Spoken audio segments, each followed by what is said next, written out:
To be full and vibrant, to be a place. A city needs density and diversity. At the convergence of Kansas City's downtown, west side, and crossroads districts lies a site with a sense of vacancy. Someone with a family in the crossroads, what are some things that would help this as a neighborhood? It's pretty dynamite, man. You know, there's still enough of the amenities and the neighbors that I don't advocate for much of any development, really. Just more people. More kids. Density. Yeah, more kids. We've gotten a lot more kids lately. You know, and some of that's just the attitude that people know that it can be done. You know. But density is a good answer, though. Density is it. Residential density is in everybody's interest.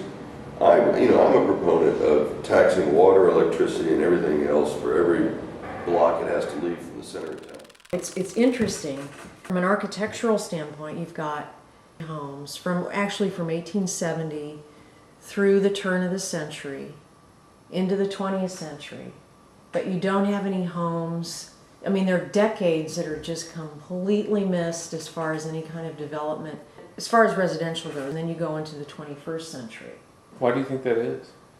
Prejudice against the area, the coming of the interstate that further isolated this area. And now, in the 21st century, we've got groups that are no longer, they're being eviscerated by the gentrification of the neighborhood. Where do we actually plan on development for this area? How do you go about figuring out what those needs are and how do you address them?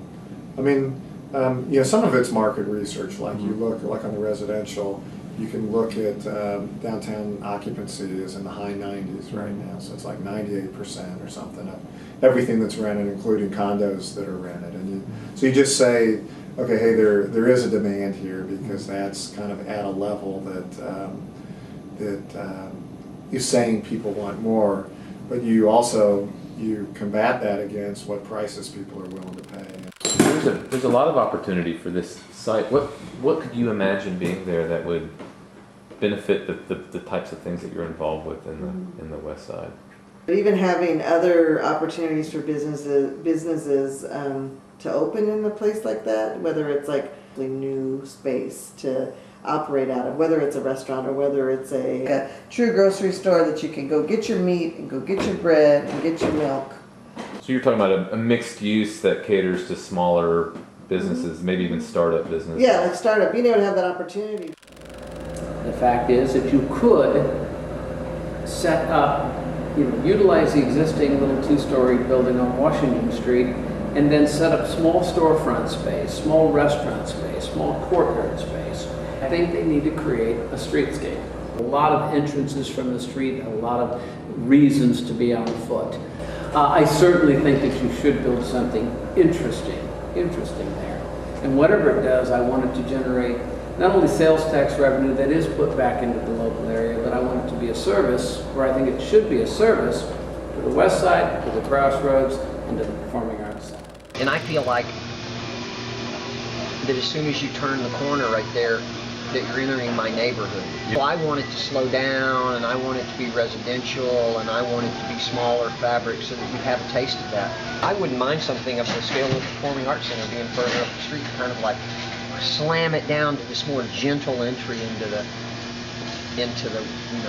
West Side. It could almost be a science center. I mean, maybe it's part, kind of a film center for kids.